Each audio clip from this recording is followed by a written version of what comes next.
Se você está querendo se planejar financeiramente, porque até o momento não conseguiu, ou se você quer conseguir começar a guardar dinheiro ou guardar mais do que você vem guardando atualmente, você vai aprender como fazer isso assistindo a esse vídeo. E talvez você esteja tendo dificuldades de conseguir realizar essas e outras conquistas importantes para a sua vida, mas nem sabe exatamente o porquê. Provavelmente já deva ter tentado se organizar anteriormente ou guardou algum dinheiro, mas acabou gastando tudo em um momento de impulso, em uma fase que te deixou emocionalmente frágil por problemas familiares, de relacionamento amoroso ou até mesmo profissionais. Mas você já parou para pensar como é que você acaba sempre na mesma situação de antes e por que a vida parece um loop? Que nem naquele filme, lembra O Feitiço do Tempo, onde o Bill Murray, o ator que faz o papel principal do filme, acorda sempre no mesmo dia. E não importa a forma como ele morra durante esse dia ou como ele chegue no final dele, sempre acorda com o despertador tocando a mesma música, no mesmo horário e revivendo a mesma cena. Mas diferentemente do filme, onde esse efeito acontece por causas místicas, na vida das pessoas isso tem um motivo para acontecer. E ele tem a ver com a forma como o nosso cérebro toma decisões. Vamos entender melhor por que isso acontece. O cérebro humano é provavelmente o objeto mais complexo do universo. Tem 86 bilhões de neurônios que podem formar mais de 100 trilhões de conexões. Se fosse possível criar um computador com o mesmo número de circuitos do cérebro, ele consumiria uma quantidade absurda de energia, algo em torno de 60 milhões de watts por hora, segundo uma estimativa realizada por cientistas da Universidade de Stanford. Isso é o equivalente a 0,4% de toda a energia que é produzida pela usina de Itaipu, uma das maiores do mundo. Mas, por outro lado, o nosso cérebro, o cérebro humano, gasta pouquíssima eletricidade, apenas 20 watts, que é menos que uma lâmpada. Isso quer dizer que, mesmo sendo responsável por realizar atividades altamente complexas, como cálculos matemáticos, controlar funções vitais e cognitivas e tomar decisões a todo momento, ainda precisa economizar energia para dar conta de tudo. Assim, só tem um jeito desse nosso órgão guerreiro fazer tudo com tão poucos recursos. Você imagina como seria? Então, antes de eu te responder, dá uma pausa aí nesse vídeo e conta pra mim, aqui nos comentários, como você acredita que ele dá conta de tudo que precisamos fazer com tão pouca energia disponível, ok? Mas vamos lá, continuando. Ele precisa de atalhos para tomar as decisões, simplificar o processo e usar da semelhança ou da associação para replicar as milhares de decisões que tomamos por dia. Sim, milhares! Quando você abaixa para amarrar o cadarço do tênis ou do sapato, você tomou uma decisão. Quando escolhe o que vai comer, outra decisão. Qual roupa usar? Que shampoo comprar? Que caminho fazer para chegar no trabalho? Cada uma dessas ações e todas as outras que fazemos é uma decisão que o cérebro tomou. Mesmo quando precisamos decidir algo e optamos por não decidir, isso já é uma decisão. Algumas dessas nossas decisões são simples, como amarrar o cadarço, mas outras são extremamente complicadas, como por exemplo decidir morar fora do país, casar ou ter um filho. Mas todas elas são tomadas da mesma forma? Não. É aí que vamos começar a compreender como tomamos nossas decisões.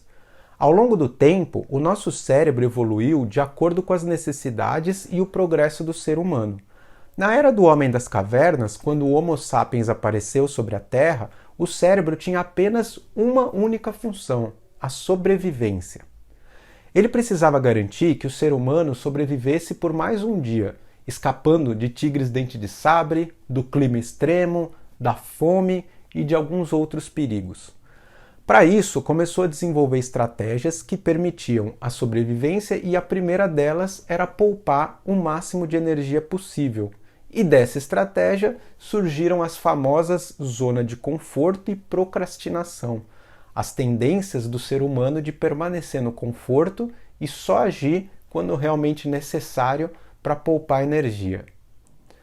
Mas espera aí, atualmente nós não precisamos sobreviver a perigos mortais todos os dias. Mas é isso que o nosso cérebro ainda busca para nós, a sobrevivência. Ele evoluiu sobre esse pilar fundamental e até hoje age sempre com a nossa sobrevivência em primeiro lugar, mesmo que isso vá contra o que é melhor para nós. Como, por exemplo, ficar no sofá comendo pipoca e assistindo filme, ao invés de ir fazer exercícios físicos. Afinal de contas, vai que fazer exercícios físicos esgote a minha energia e eu precise fugir de um tigre faminto. Essa ainda é a lógica do nosso cérebro. Só que ao longo do seu desenvolvimento, ele foi aprendendo e criando formas de agilizar e melhorar a tomada de decisões, pelo menos em teoria. Mas o que isso tudo tem a ver com o fato da sua situação financeira ficar empacada? Calma que você já vai entender. No início, lá no período paleolítico, há milhões de anos atrás, o cérebro humano possuía apenas funções básicas de sobrevivência, como respiração, alimentação, reprodução e os instintos primitivos. Mas conforme o cérebro foi aprendendo, ele passou a associar coisas para ser mais eficiente. Por exemplo, quando um homem estava num matagal e percebia o mato mexendo e havia sido atacado por um réptil numa situação parecida, o cérebro já associava o fato de o mato estar mexendo com o perigo do réptil e colocava aquele homem para correr ou preparava seu corpo para lutar. Assim, começou a desenvolver emoções como medo e ansiedade, justamente para colocar o corpo num estado de alerta que seria para lutar ou para fugir. A partir daí, o cérebro desenvolveu um sistema emocional associativo, que ajudava na tomada de decisões, e foi quando surgiu o sistema límbico, que junto com a parte primitiva, ou também chamada de reptiliana, deu origem ao conceito de cérebro emocional. Para entendermos melhor como funciona o sistema associativo do cérebro, vamos imaginar um comercial de TV fictício que traz a seguinte narração. O sol brilha forte no céu, um dia perfeito para pegar a estrada. Uma vontade incrível de ver as ondas e caminhar na areia começa a surgir. Você sente o vento suave e fresco tocando a sua face. A estrada por si só já é uma recompensa. Você vê a paisagem verdejante no caminho e sente o ar suave e o odor refrescante da vegetação enquanto aprecia um conjunto de nuvens brancas na imensidão azul. A vista é deslumbrante e você pensa que certas coisas não têm preço, mas sim um valor impossível de se medir. Continua apreciando a vista, pensando como isso tudo tem a ver com o seu estilo de vida. Ao ver o mar apontando na descida íngreme da estrada, um sentimento de conquista, liberdade e energia toma todo o seu ser. Ao chegar, para, desce, põe os pés na areia fria e ligeiramente úmida proporcionada pela sombra das árvores e olha com orgulho para o seu carro que fez tudo isso ser possível. Você prestou atenção em que tipo de sentimentos você teve ao ouvir e imaginar essa cena? Me disse enquanto eu contava essa pequena história, criada para aguçar o seu desejo, se você não se enxergou na situação e visualizou cada detalhe como se estivesse vivenciando a experiência real. Se não mergulhou nas palavras e nos sentimentos sem tentar controlá-los, apenas estando no papel do personagem que narrava essa história. Tudo isso só foi possível através da associação e conexão das suas memórias afetivas com o que você estava ouvindo. Parte disso é realizado por um conjunto de neurônios que temos no cérebro chamado de neurônios espelho e que nos permite se colocar na posição de outra pessoa como se fôssemos nós mesmos e sentir as experiências que nós tivemos e que vêm desde nossa infância na construção do nosso sistema límbico emocional. E no final das contas, é bem provável que se isso fosse realmente um comercial de TV, você teria uma forte tendência de querer comprar esse carro, só por ter criado um elo emocional que você nem percebeu racionalmente com ele. Isso é utilizado pelo neuromarketing a todo momento, para nos induzir a consumir o produto que eles desejam. Mas essa estrutura associativa serve para todas as coisas na nossa vida. O neurocientista português Antônio Damasio, no seu livro O Erro de Descartes, nos traz um conceito bem interessante. Ele nos mostra que o nosso cérebro cataloga nossas experiências emocionais em boas e ruins para poder associar, tanto quanto possível, a outras situações parecidas e tomar decisões similares, facilitando assim o trabalho dele. Para isso, ele associa perigos, situações tristes ou ruins que passamos em registros como cuidado, atenção, vai dar ruim. Já para situações prazerosas que nos trouxeram felicidade e contentamento, ele cataloga como vale a pena, siga por esse caminho, vai ser bom para você. Ele explica que a cada uma dessas emoções vivenciadas, o cérebro associa uma resposta fisiológica no nosso corpo, como frio na barriga, encolhimento do corpo, suor frio, sensação de aquecimento na face, excitação, entre outras. Para isso, ele deu o nome de marcadores somáticos, ou seja, quando precisamos decidir algo que é importante para nós, vamos buscar esses marcadores na nossa memória afetiva e assim usamos as referências de bom e ruim para embasar nossa decisão. É o que ele coloca como sendo decisões com base em nossa intuição. Por isso, quando temos, por exemplo, a percepção de algo não está certo, essa sensação vira acompanhada de uma contração na barriga ou das chamadas borboletas no estômago quando se está apaixonando por outra pessoa. Mas a essa altura você deve ter percebido que isso também pode induzir a erros, porque nem sempre as nossas emoções passadas são o retrato real da realidade. Por isso surgiu a necessidade de utilizarmos algo mais racional, lógico, baseado em fatos para apoiar as nossas decisões. Com o advento da linguagem e da escrita, a próxima etapa foi o aparecimento do neocórtex, a parte do nosso cérebro responsável pela nossa racionalidade e cognição. A fala, o aprendizado, o pensamento, a escrita, as artes, entre outras atividades que envolvem o raciocínio lógico, fazem parte. Agora, pensa comigo. Se as primeiras decisões do cérebro foram tomadas com o suporte do sistema emocional e agora temos um sistema racional, qual o cérebro prioriza atualmente para tomar nossas decisões? Se você respondeu que é o sistema emocional, acertou. Apesar de termos a razão como suporte para decisões complexas, a maior parte das nossas decisões são tomadas pelo nosso cérebro emocional e por isso dizemos que temos uma racionalidade parcial.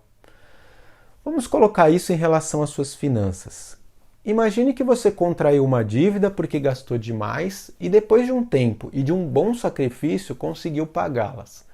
Mas depois de uns poucos meses estava novamente com dívidas.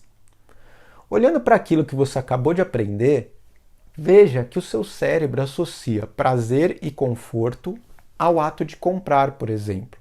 E isso significa preservar a sobrevivência, ficando com uma sensação de satisfação, pelo menos de início, para evitar aqueles conflitos internos. Ter que economizar seria um sacrifício necessário, como fazer exercício físico, por exemplo, mas que demandaria esforço e por isso seu cérebro não vai te conduzir naturalmente por esse caminho. Vamos imaginar agora uma outra situação. Imagine que Ronaldo era um advogado que queria fazer um intercâmbio nos Estados Unidos e para isso ele precisava estudar inglês. Porém, como a sua rotina era bastante cheia de atividades profissionais, Ronaldo estava sempre procrastinando para começar o curso. Mesmo quando tinha tempo, dizia para si mesmo: agora é minha hora de descanso, minha hora de lazer, outra hora eu vejo isso. O que acontece muitas vezes com o Ronaldo e todos os seres humanos de maneira geral é que é necessário aplicar esforço, passar por um estímulo de dor para o nosso cérebro para mudar uma condição natural que é ficar no conforto. Mas ele nos engana o tempo todo, nos fazendo acreditar que o melhor para nós é ficarmos nesse conforto, quando na realidade o melhor é exatamente o oposto. Quando deixamos para mais tarde e dizemos para nós mesmos, outra hora eu vejo isso, é simplesmente uma forma real de dizermos, fique aí no conforto que é melhor e poupa energia, mesmo que isso represente frustrações e ansiedades futuras. Portanto, lembre-se que a dor e o esforço te movem para frente, mas sua tendência natural é evitá-los. Por isso, você precisa desenvolver formas de enfrentar essa tendência natural para progredir. Agora que você já entendeu como seu cérebro age e como ele te engana muitas vezes, fica mais fácil saber o porquê você não consegue guardar dinheiro. Isso acontece por dois motivos, basicamente. O primeiro, como já mencionado, porque você gasta demais em compras que muitas vezes não fazem sentido para você. São realizadas de forma impulsiva e muitas vezes quando você está se sentindo triste ou com algum sentimento ruim. Se fôssemos comprar qualquer coisa somente usando a lógica, o nosso cérebro racional só compraríamos o que de fato é necessário. Mas, infelizmente, no momento de escolher o que comprar, o cérebro recebe influências de todas as nossas experiências, principalmente as não conscientes, percepções, sentimentos, e o marketing, que entende o nosso funcionamento cerebral, se aproveita disso. Tenho certeza que você já vivenciou situações onde estava com alguma chateação na mente ou com um sentimento de tristeza ou angústia, e nesse momento sentiu mais vontade de comprar algo. Mas se você não estava com planos de comprar nada ou não precisava naquele momento, por que o seu cérebro pediu para você comprar? E a resposta é simples: para você ter uma distração e uma recompensa.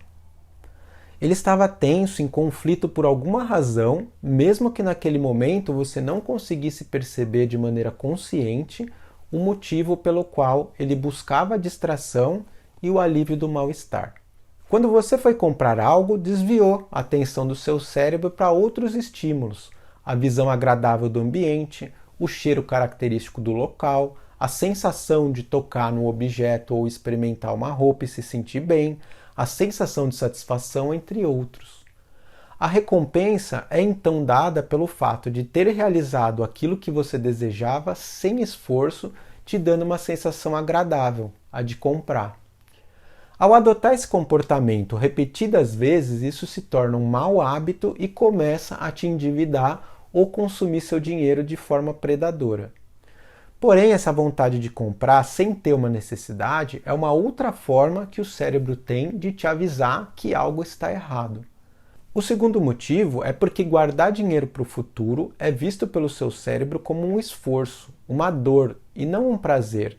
E é exatamente isso que ele não quer. Por isso seu inconsciente toma a decisão de gastar porque te dá prazer e então busca razões, motivos, desculpas para justificar esses gastos. Eu estava mesmo precisando, ou só essa coisinha a mais não vai me deixar mais pobre. E o resultado você já conhece. Sabendo entender as suas emoções e compreender fatos importantes da sua vida que são associados às suas tomadas de decisão no presente, vão te ajudar a compreender os porquês da situação e permitir que você possa utilizar estratégias para que o seu cérebro racional possa atuar mais, ajudando você a tomar melhores decisões financeiras e sair desse e outros comportamentos ruins. O mesmo ocorre com a dificuldade de se planejar, porque desenvolver um orçamento e manter um controle das suas finanças é um esforço, não é um prazer. Assim como os outros itens importantes para que o seu planejamento financeiro aconteça. Bom, esse era o vídeo que eu tinha para trazer hoje para você. Se você gostou dele, deixa uma curtida e coloca nos comentários que você gostou e o porquê gostou. Assim vai me ajudar a criar outros conteúdos para você melhorar suas finanças e ter mais dinheiro e qualidade de vida. Aproveita e se inscreve no canal e ative o sininho para receber as notificações quando novos vídeos estiverem disponíveis. Obrigado por assistir e até o próximo conteúdo de valor. Tchau!